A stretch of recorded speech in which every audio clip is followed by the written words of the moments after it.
Serangan penyakit bakterial pada ikan patin merugikan para pembudidaya ikan, terutama pada segmen pembenihan hingga ukuran siap tebar. Biasanya ikan ini berukuran panjang 5-8 cm dan bobot 3-5 gram. Kerugian yang diderita oleh para pengusaha benih ikan patin mencapai miliaran rupiah. Salah satu upaya untuk mengatasi masalah tersebut adalah melalui teknologi transfer gen untuk menghasilkan ikan yang tahan penyakit. Nah, biasanya bakteri yang menyerang ikan patin berjenis Aeromonas, yaitu merupakan suatu kelompok bakteri yang tersebar luas di alam. Aeromonas mesophilic dikenal sebagai bakteri yang bertanggung jawab untuk beberapa penyakit. Aeromonas hydrophila merupakan spesies yang paling mematikan di antara kelompok mesofilik lainnya. Aeromonas hydrophila menyebabkan pendarahan pada amfibi dan ikan seperti infeksi atau peradangan luka dalam. Melalui transfer gen, lysozim sebagai enzim antimikroba diyakini memainkan peran penting dalam imunitas bawaan.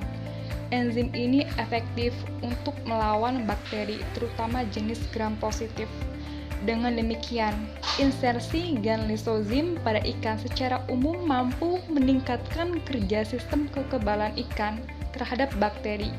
Enzim ini juga berperan dalam fagositosis bakteri. Transfer gen pertumbuhan pada ikan patin juga menggunakan metode elektroporasi pada spermatozoa. Hasil observasi ini menunjukkan bahwa transfer gen dengan mediasi sperma jika dikembangkan lebih jauh dapat diterapkan dengan baik untuk tujuan bioteknologi dan dapat digunakan sebagai alat untuk transformasi transgenik pada hewan-hewan yang sulit dilakukan mikroinjeksi. Peningkatan pertahanan bawaan ini cukup signifikan dan dapat diharapkan untuk meningkatkan kapasitas individu untuk menetralisir potensi invasif mikroba, meningkatkan pertumbuhan dan kelangsungan hidup.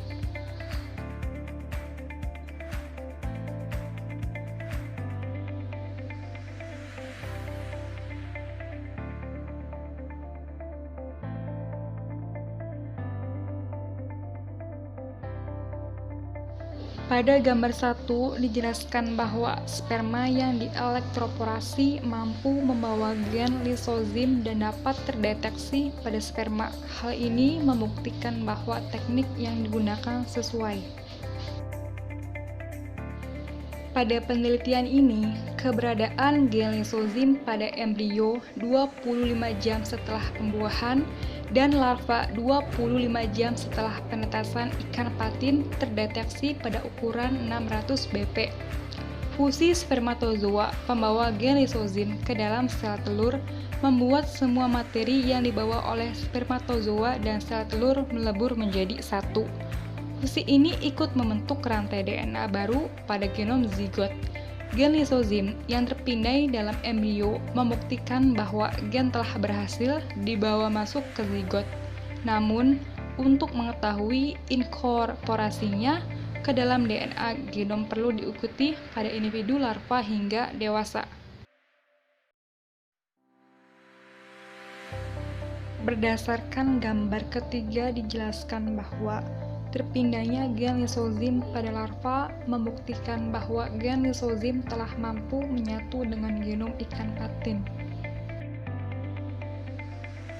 Hasil analisis ekspresi gen pada RNA ikan transgen lysozim juga terlihat pada larva ikan patin.